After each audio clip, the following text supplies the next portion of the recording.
So when it comes to the Mario Galaxy movie that came out, what was interesting was Shigeru Miyamoto actually expressing, expressed surprise and confusion regarding harsh critical reviews for the Super Mario Galaxy movie. So if you haven't heard or you haven't seen, a lot of the reviews for the Mario Galaxy movie weren't that great.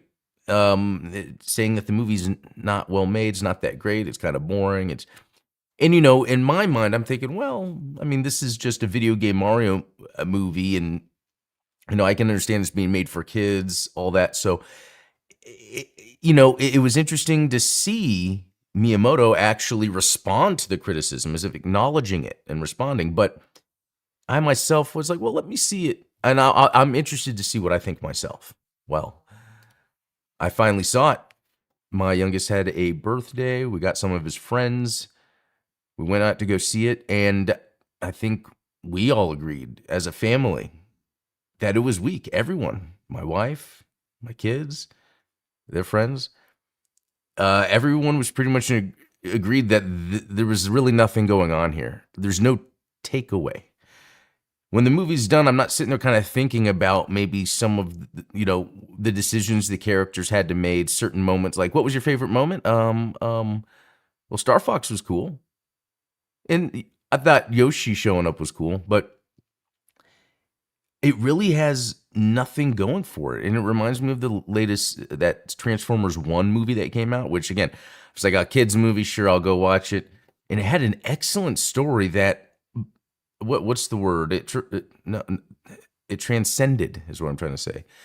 The medium. It was telling a really human story that you could have got out of a book, whatever, but applied in the Transformers universe was neat. So back to Mario. What's happening is we're getting a bunch of little vignettes of interesting Mario things happening.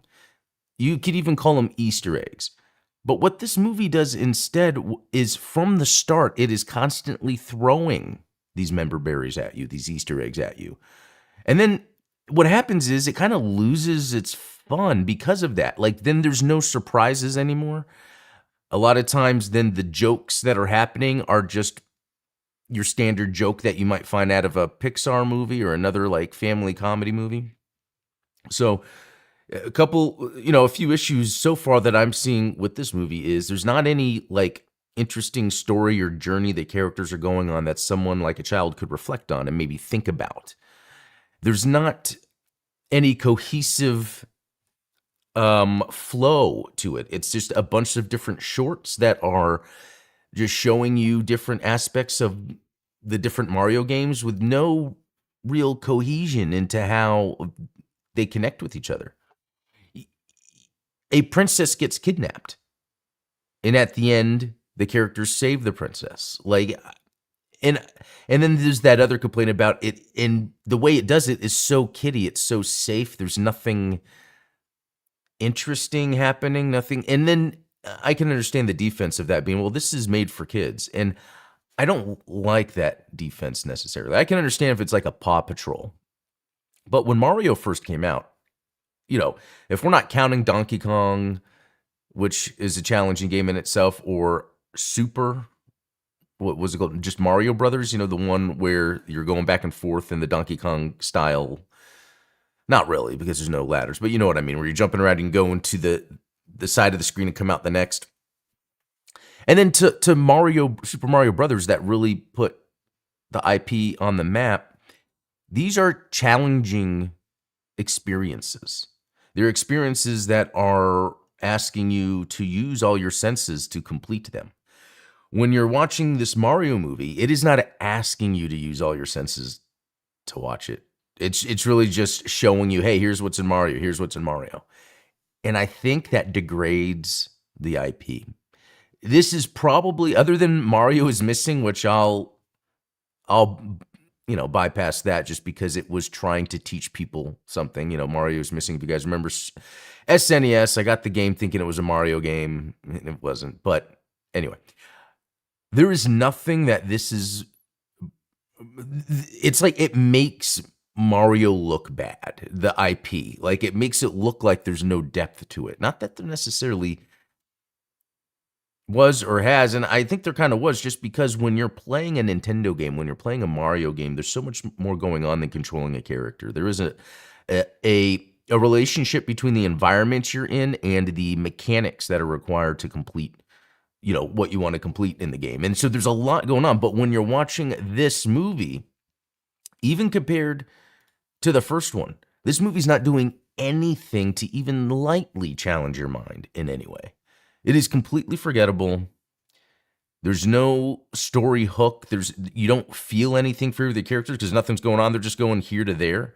And again, because I said there's no cohesion between the certain scenes, it's not like you've earned anything, and I guess that's a good way to put it. You're never earning any of the action. That's like, I was excited about Star Fox. I heard about that. And,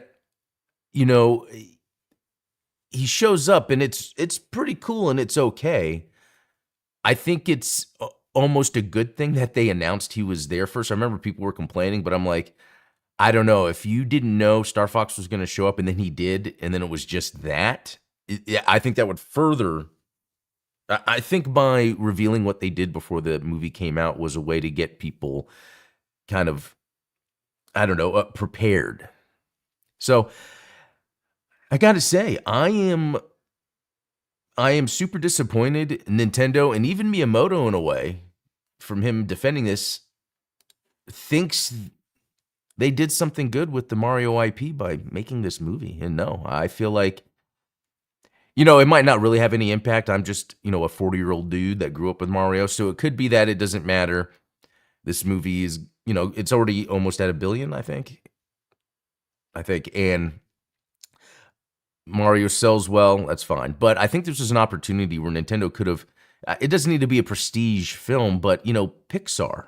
My wife made this comparison. She was even talking about how there's Pixar and Disney films that have kind of like deeper themes that really make you think, and it makes you want to watch again because you kind of want to be enveloped into those themes, the emotional journeys sometimes these movies carry for you. And that's actually something I've complained about. I'm the type of person, I'm not really into the Pixar and Disney thing when they get super emotional, but there's a layer there of honesty, of humanity, and it's completely missing in this Mario Galaxy movie.